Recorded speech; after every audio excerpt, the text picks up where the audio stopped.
Today we have to talk Sankhara. Regarding Sankharas, Buddha asked, Sankhara Nijjava Anijjavati. Are the volitional activities permanent or impermanent? Sankharas are the volitional motivation. It is responsible for physical, verbal and mental actions. It is like impetus or a force that causes something to be done. So in Abhidhamma, there are 50 kinds of mental concomitants headed by Cetana, volition. So Sankhara, volitional activities cover an extensive field. The motivating power behind all physical actions, such as going, standing, sitting, lying, bending, stretching, moving, is the Sankhara. And the verbal actions are also caused by the same Sankhara agents. Now I'm giving a talk. Every word uttered is controlled by the Sankhara. Now you are sitting. Every sitting is controlled by Sankhara. And also, Sankhara is the back of all thoughts. Sankhara is the back of all imagination. So Sankhara cover all extensive field. And Cetana, volition is just as other mental states. It lasts only a very short moment. It comes into being, stay only a little bit of time, and then pass away.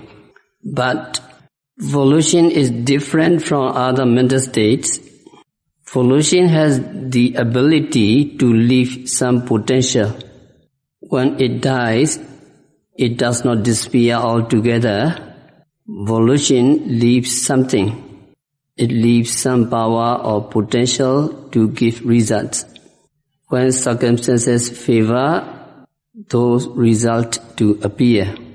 And the person does karma here and now, but the results may be in this life or the next life or in some life after the next life.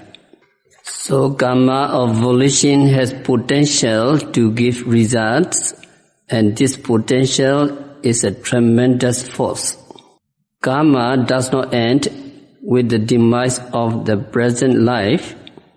It goes on and on and on. But we cannot say that karma is stored somewhere in our body or consciousness, because everything is impermanent and it must be continually changing. Karma is likewise impermanent, and so it disappears, but it leaves a potential in the continuity of beings, so that when circumstances are favorable for results to appear, those results appear.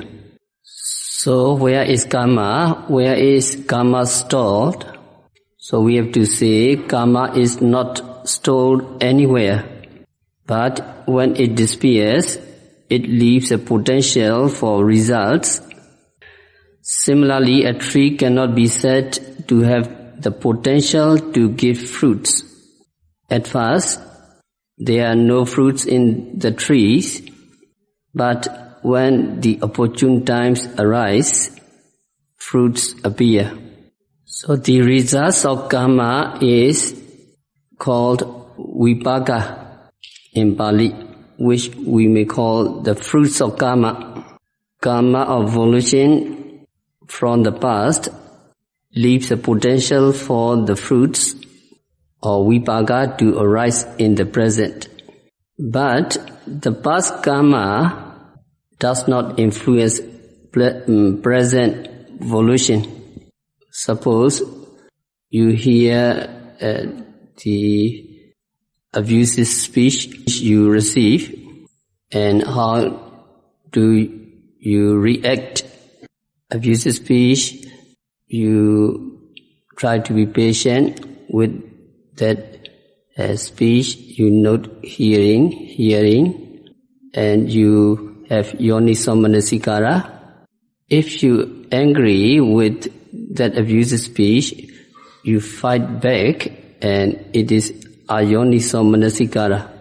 So a person's reaction to past results will either produce good or bad results for the future, depending on the nature of volition. If you react with wise attention, the results will be good in the future. But if you react with unwise attention, the results will be bad in the future.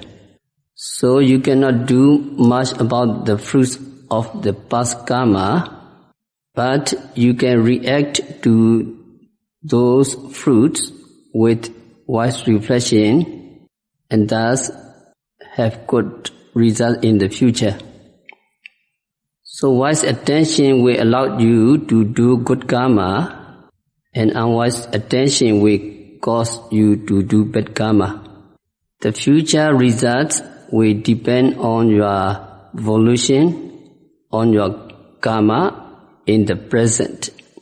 However, not everything is due to karma. Sometimes we used to say, "Oh, everything is due to karma. It is my karma, and I have to accept this and that because of it," we say. Yes, although karma is a law governing the whole universe, it is only one of the laws. Other natural and psychic laws also govern our lives. In addition, we must distinguish between the results of past karma and the present karma. Present karma is not the result of past karma. The result of past karma is resultant consciousness. In Pali it is called vipaka citta, resultant consciousness. The resultant consciousness is the result of past karma, but that resultant consciousness does not influence the performance of wholesome or unwholesome acts of the present. Wholesome or unwholesome karma is not the result of past karma. Rather, we are accumulating fresh karma in the present life, and that will give results in the future. There are 10 good karmas or 10 good volition. The first one is dana. It is generosity or giving. We have to practice generosity because by giving what we have to others, we acquire wholesome merits. The wholesome karma will give results in the future lives. Generosity also helps us practice detachment. So if you give it away to another person, you not only give up that properties, but you also give up attachment to it. You get rid of attachment, that is lobha, and when your mind is free from lobha, attachment, it is liberated, it is clear and tranquil. So we are encouraged to practice charity as often as possible. And the second good karma is sila, morality. You very familiar with sila, 5 precepts and 8 precepts. During the retreat, you observe 8 precepts. And morality is the foundation of your concentration and your meditation. And the third good karma is bhavana, meditation, mental culture. Meditation is the best karma you can do in this life. To practice vipassana meditation, you do the best. And the fourth good karma is apachayana, reverence, giving respect to others, especially to the older people. We are very fortunate. It is our tradition. Younger people give respect to older people. In this way, the relationship between parents and children, the teachers and students, and community are governed by rules of reverence. And the fifth good karma is viyavacha, service, to do something good for someone. Sometimes you do as a volunteer, sometimes you are helping the humanitarian project. It is very good karma. Another type of service is giving service to the Buddha, to the Dharma, and to the Sangha. When you are cleaning or helping the center and community, that is a very good karma, very good service. And the sixth good karma is patidana, sharing of merits. When you have acquired some merits, you must share this merit with other beings. Some yogis share merits after practicing meditation every session. At least we share merits at night. Imano punya bhagan sabba satana bhajima. We share merits with all beings we have accumulated. Sharing of merits is self-merits, and also we share merits with all beings. Sharing of merits does not mean that we give a portion of our merits to other beings. It means that we let them get a chance to acquire merits themselves. So there is a question, does the merits decrease if we share our merits with other people? No.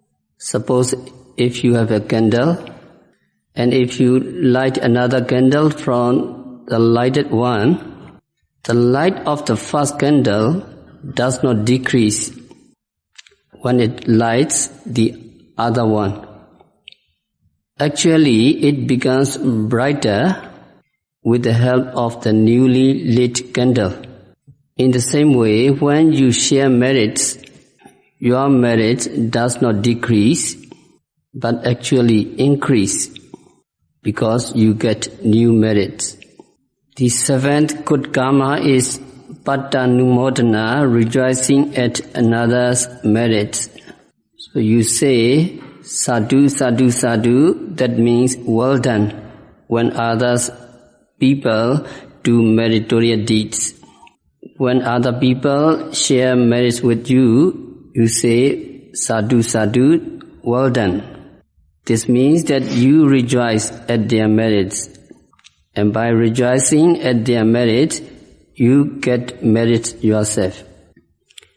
And the eighth good karma is Dhamma savana, listening to the Dhamma. It is good merit. By listening to the Dhamma, we come to know the Dhamma, and when we come to know the Dhamma, we can avoid doing unwholesome acts, and we can do wholesome acts instead. At the night is speaking on the Dhamma, giving talks on the Dhamma. And the last one is Ditthicukama, straightening of one's view. That means that one has the knowledge that karma is entirely one's own property, that we alone, the owner of our karma, and that no one else is responsible for our karma.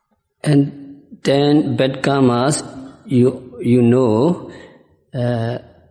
panatipata, adinadana, and kamesu mechachara, killing, stealing, and sexual misconduct. And then musawada, daily lies, pisunawaja, slandering or backbiting, prusawaja, harsh language or abusive speech. And 7 is sampapalapo, frivolous talks, fruitless talks, which has no value. And 8 is abhijja. You familiar with the words abhijja domination? Number 8 is abhijja, covetousness, that is wanting to possess another person's property. Covetousness means that you want to possess another person's property, and it is a very bad form of greed.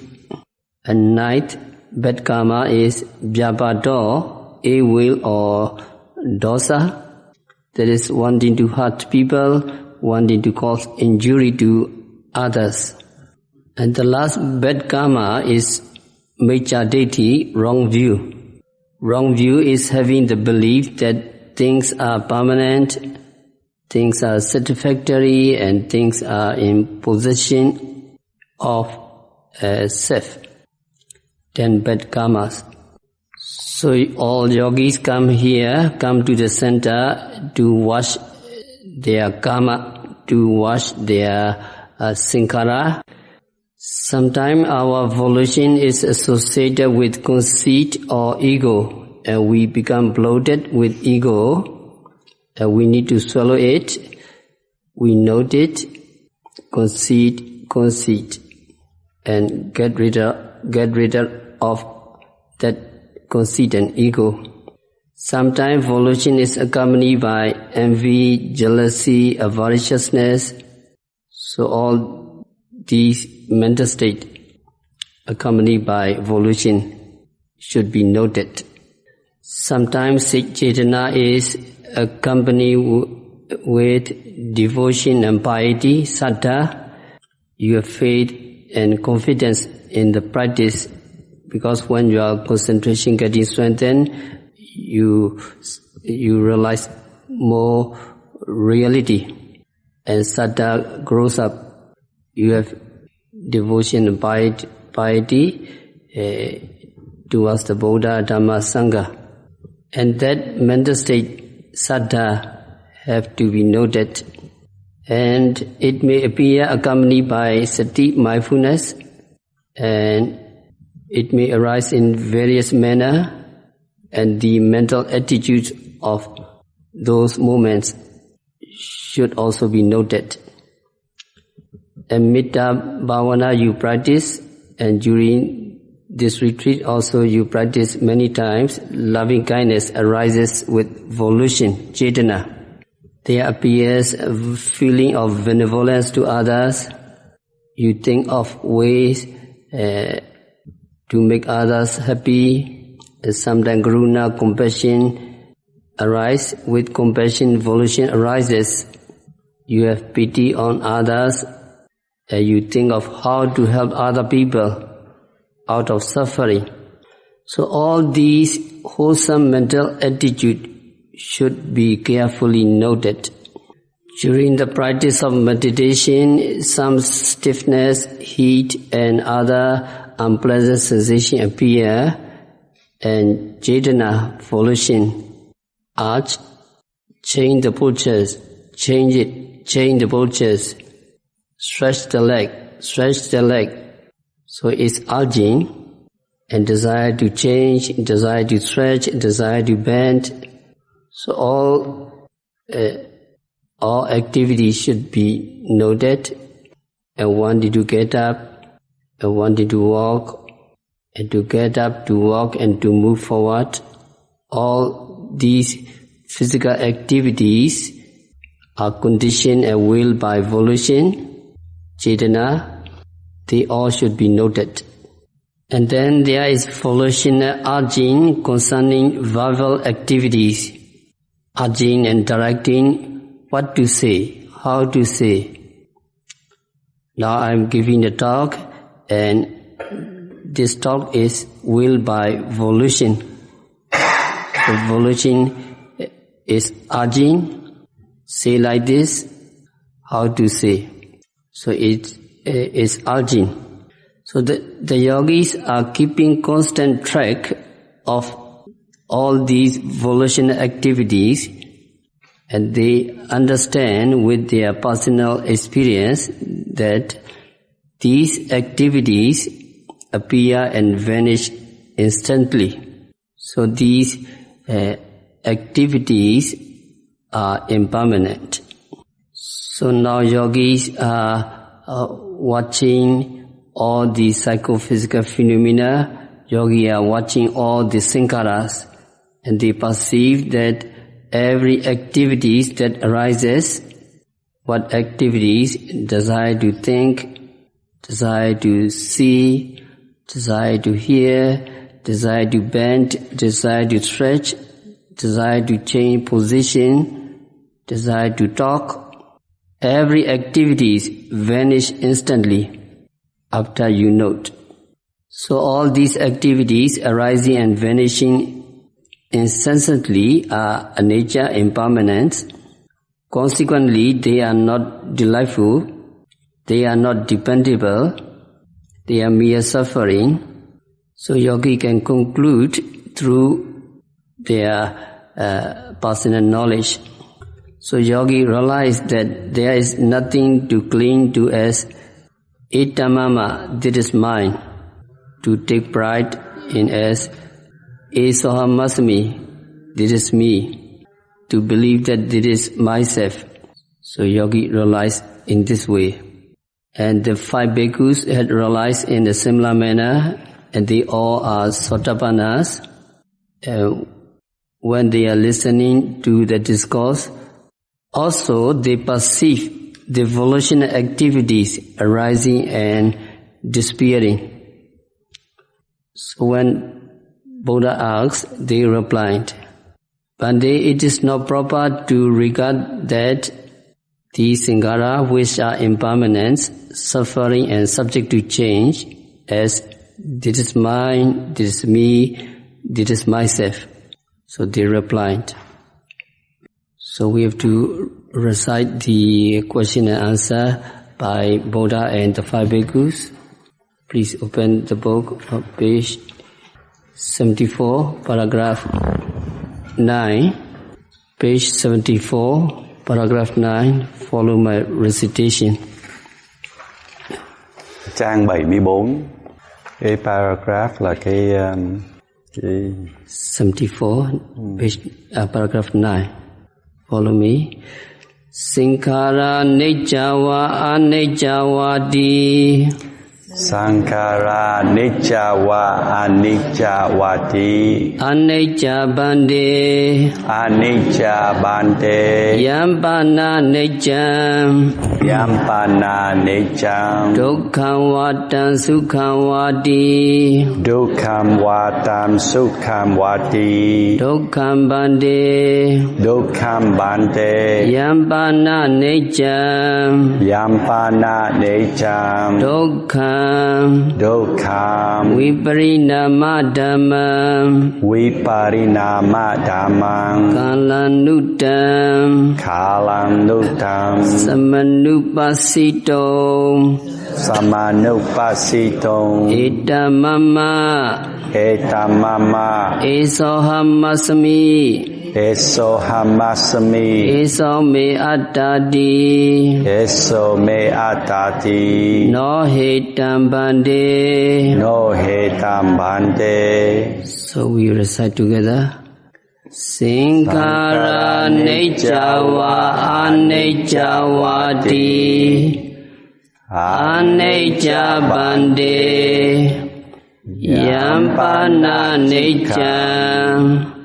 Dukkham vatam sukham vati. Dukkham bhante. Yampana niccam. Dukkham viparinama dhammam. Kalanuttam. Samanupasito Etamama Esohamasami Eso me attati No hitam bande. Translation, follow me. Bhikkhus, what do you think? What do you think? Is volitional formations permanent or impermanent? Permanent or impermanent? Impermanent, Venerable Sir. Impermanent, Venerable Sir. That which is impermanent,